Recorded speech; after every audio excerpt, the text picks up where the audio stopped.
Audio Jungle. Audio Jungle.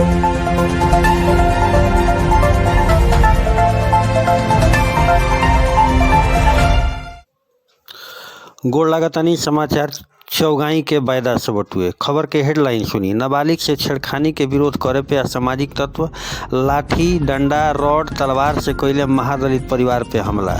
4 लोग भइले बुरा तरह से घायल। थाना में FIR भइल दर्ज। अब खबर विस्तार से सुनी। मुरार थाना के बैदा गांव में रात के समय वो समय अफरा तफरी के माहौल हो गई जब एक गांव के रहे वाला राम इकबाल राम की मृत्यु के श्राद्ध कर्म मनावल जात रहे। इस श्राद्ध कर्म में संध्या के समय शिव नारायणी कार्यक्रम के आयोजन कइल गेल रहे। महादलित परिवार के यहाँ ई मान्यता बटुए कि श्राद्ध कर्म के दिन शिव नारायणी कार्यक्रम के आयोजन कइल जाला। वही श्राद्ध कर्म में शिव नारायणी कार्यक्रम के आयोजन कइल गेल रहे जौना में गान बजान के कार्यक्रम चलत रहे।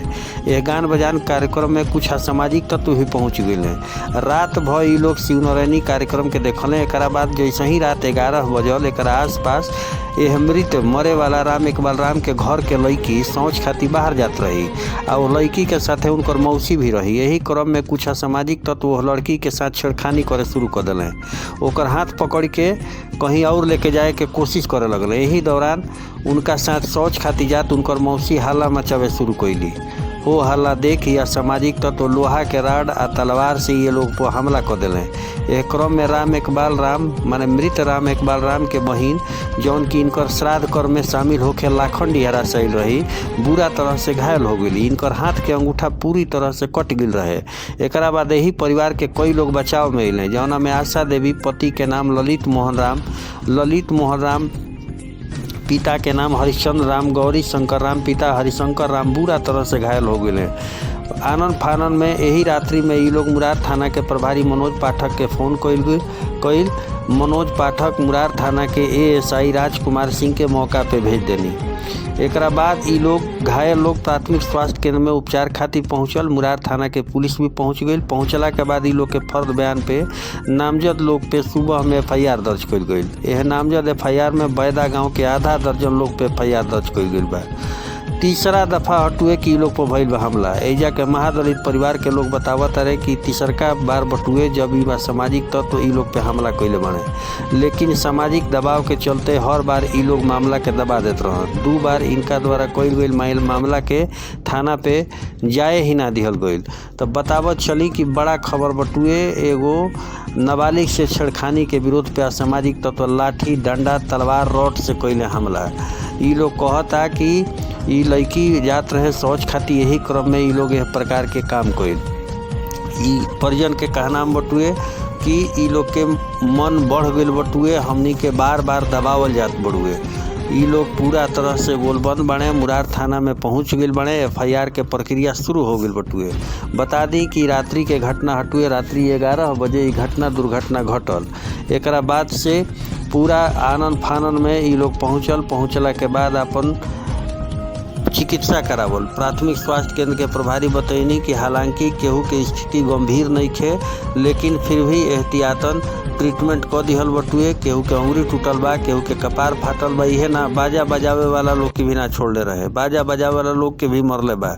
यह सामाजिक तत्व बाजा बजावे वाला से लेके जे लाखन डिहरा से 2 गो हित नताइल रहे लोग उहो लोग के बाजल बटुए। केहू के कपार पर बाजल बा, केहू के हाथ टूट गइल बटुए। बाजा वाला के हाथ टूट गइल बा। हई औरत जौन बोलत तारी अभी जौन दिखत तारी इनकर अंगुरी एगो कट गइल बटुए। कई लोग के पूरी तरह से तहस नहस क के रख दिया लोग। यह सामाजिक तत्व लोग यह शिव नारायणी के कार्यक्रम में पहुंचल रहे लोग नाच देखे खातिर। नाच देखला के बाद एक प्रकार के कुकृत्य कई लोग। तो भोजपुरिया समाचार उरा सबसे निहोरा करता कि भोजपुरिया समाचार उरा सब देखी आ भोजपुरिया समाचार के अंत तक देखब। सबके बयान मिली, लड़की के भी बयान मिली जौना में लड़की जरा साथे छेड़खानी कइल गइल बटुए। एक बाद वो लड़की के परिजन के साथ मौसी के भी बयान मिली। सारा कुछ देखी भोजपुरिया समाचार के साथे। लेकिन ओरा सबसे निहोरा बा कि भोजपुरिया समाचार अंत तक देखब और लाइक सब्सक्राइब शेयर कमेंट अधिक से अधिक करी। सुनी नहीं तो हम बता रहे सर, हमारे ससुर का श्राद्ध था, उसमें हम आए थे। उनका क्रिया करने उनके पास लड़का नहीं है। हम उनके बड़े दामाद हैं। अच्छा, हम अपने लड़के ससुर का क्रिया करने आए थे।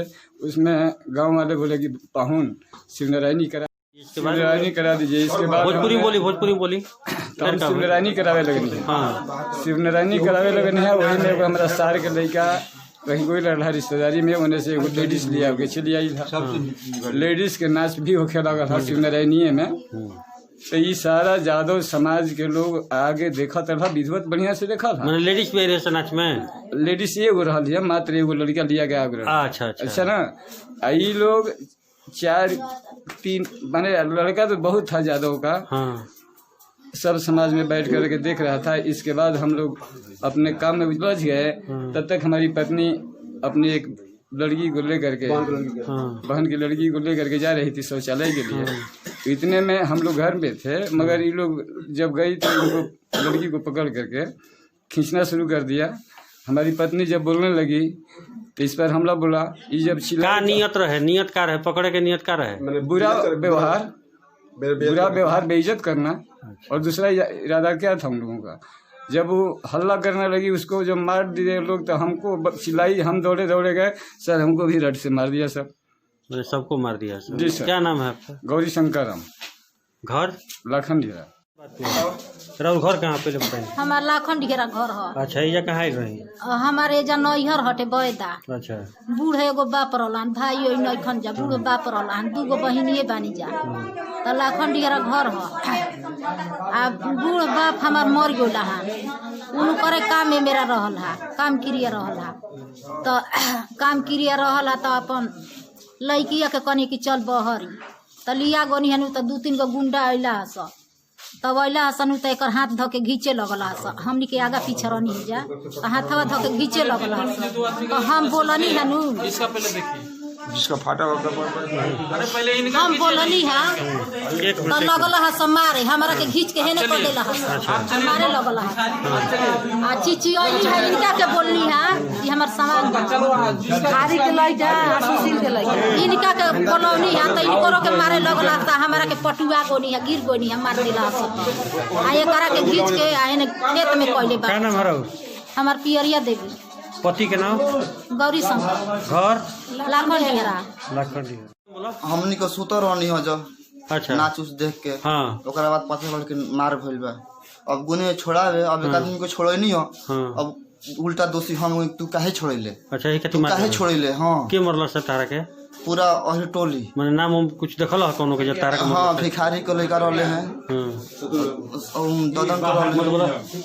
हाँ। भिखारी के और उनकर का नाम हो महेंद्र के। कहाँ चोट लगल बता रहा है? ठेहुना में लगल बा, पीठी पे लगल बा, डांटा से। हाँ। का नाम होता है? हमार नाम दशरथ पड़ी। दशरथ राम। पिता के नाम? असरथी राम। हाँ, असरथी राम। का भइल? बहरिया तनी तो लइकन हाथ खींच के। दादी जी के रही था? मौसी। बहिनी के लइका फिर का भइल टुए? फिर मारे लगल चिल्लाए। तू जका होले की हो? नाती भगिनी हई, हमर बहिनी के लइका घर इनकर जे हनु लगी के? लाखन-ढेरा। का घर कहाँ है? अलीगंज। अलीगंज। तू आई रहलू है सारा क्रम में? दोनों बहिन है। वही बुढ़ऊ के नाती का नाम होता है? अनीता।